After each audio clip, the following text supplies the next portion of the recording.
Hey guys. All right, so I know typically I do these let's talk about this in 5 minutes or whatever, and this is probably going to be a longer one because this is pretty serious and it's very I guess you could say dear to me. And I just kind of want to talk to you about some vet issues and specifically PTSD. I want to give the credit, and I want to source, I guess you could say source what I'm about to say. And I want people to understand that this is, some of the stuff I'm going to talk about does come from me, but I'm really trying to spread the word about something that I heard someone else say, the way they put it. And so this is about PTSD, but I was watching another podcast. It's called Drinking Bros Podcast the other day, and there was a guest on there whose name is Tyler Gray, and he's a veteran, special operations veteran actually, and I won't get into a tremendous amount of his background. I've never met the guy, so this is nothing like that.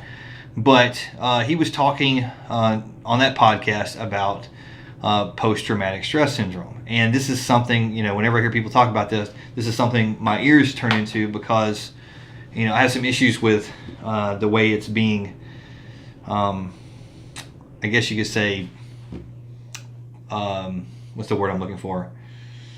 The way it's being put out there, and the way it's being perceived. So, well, let me back up. Whenever I came back from Iraq, I told people all the time, friends of mine, that being in Iraq, being in the zone, being in country wasn't the problem. Okay, I didn't have a problem over there.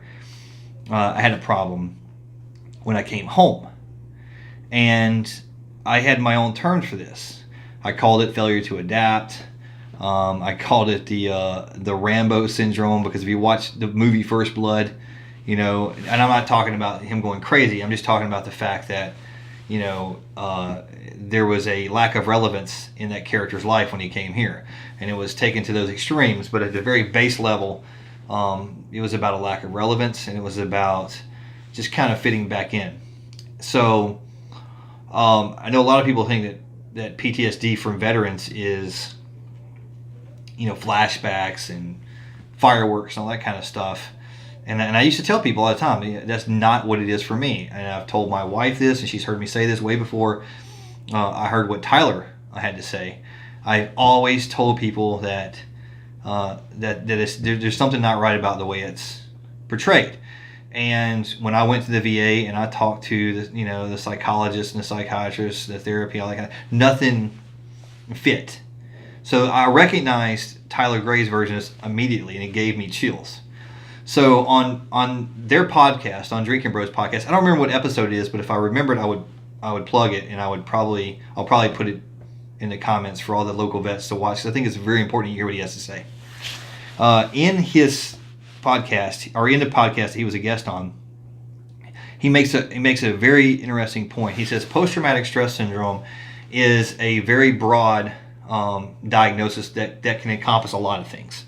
Okay, you can have post-traumatic stress syndrome from anything. It really doesn't specifically have anything to do with combat. Okay, but there is something specifically to do with combat vets that is different than this general thing of post-traumatic stress syndrome is. There's something specifically different that is happening with vets, and it is being blanket labeled as PTSD, and it's not getting to the source of the problem.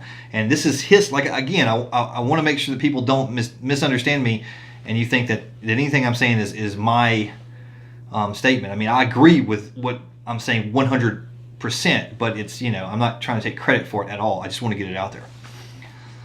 So he come up with this term that's, to kind of explain more accurately what it feels like. And he called it lack of traumatic stress syndrome. Okay?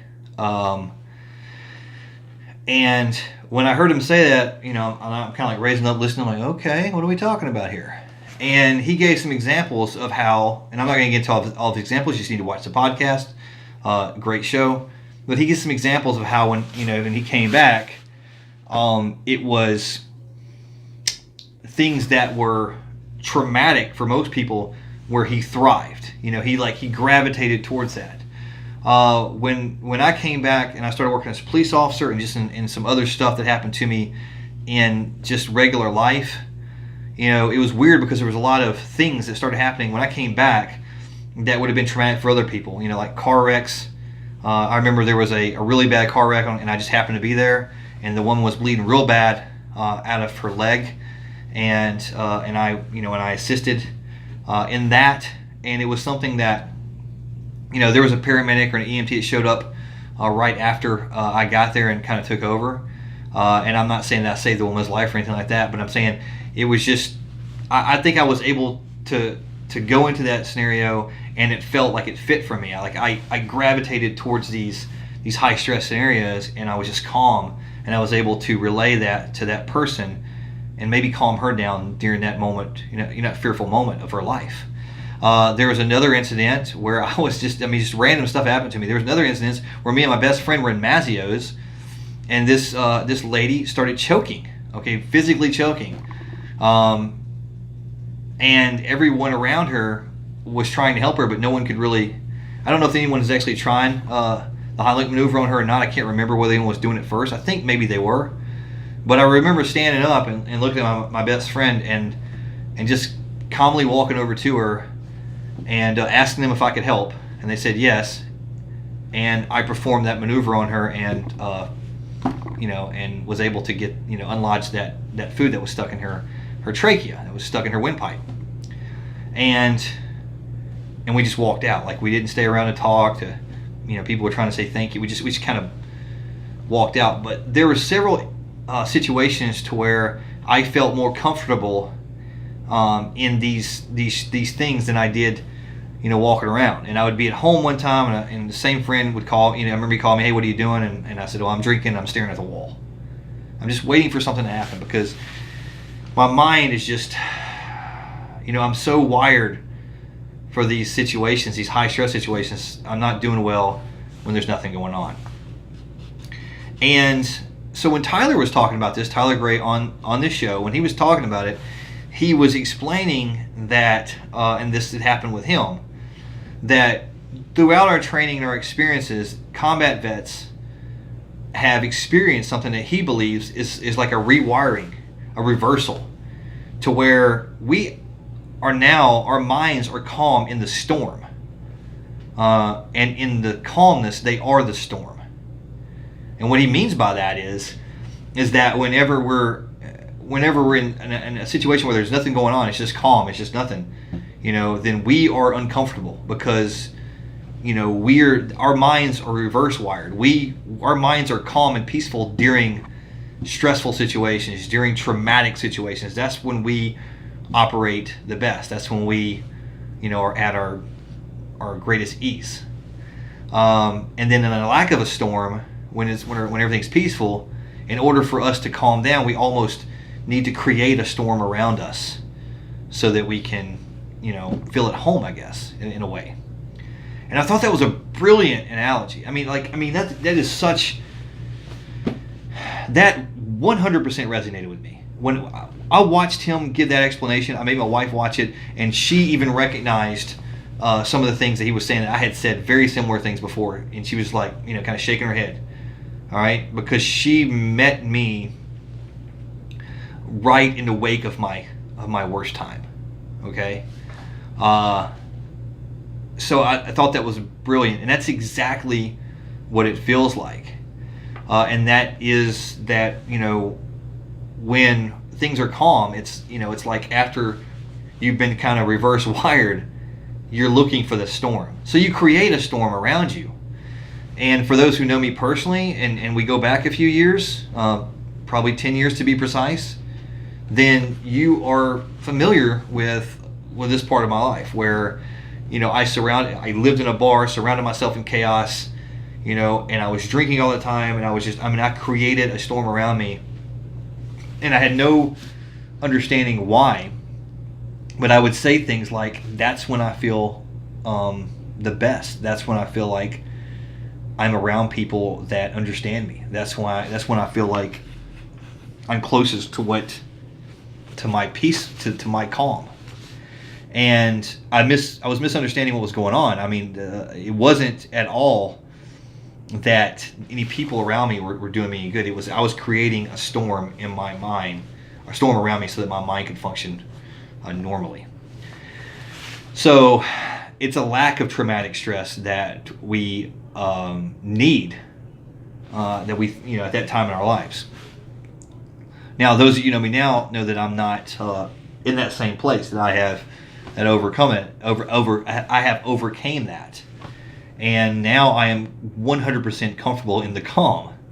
But it took a long time. It took me 10 years. And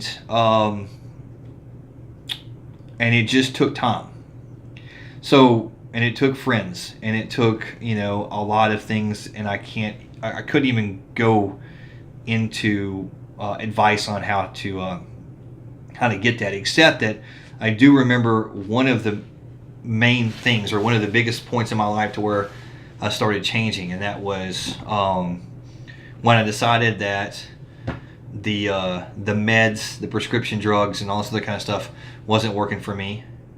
And I said a lot of it, I believe, is because I don't think that the post-traumatic stress syndrome diagnosis is specifically what's wrong with us. I agree with Tyler Gray 100,000%. There's something different. And whenever I talked with a friend who we served together, and he was doing better, he went through this too. And I told him, I said, man, well, how do you do it? And he said, I threw away the meds and I put on the running shoes. I went back to the gym. I started working out. And I took it one day at a time, and every day that I did that, I started feeling better. So, is that the answer? I think it's the start of it. I think it's the beginning of it, and that is to start living healthy. And I don't know what the answer is, but I did want to take a few minutes and talk to vets. And I really want you guys, if you've experienced this, to know that you're not alone. That it can be one of the hardest things that you ever experience in your life, when you have spent so much time and effort, and your mind has been, as Tyler put it, reverse wired, and now you're looking for your next chaos so that you can function normally. And there is no chaos. Compared to what you've experienced, there is no chaos like that. So it's going to be tough to find that. And adrenaline is the most addictive drug out there. And you're going, this is what is probably happening with you.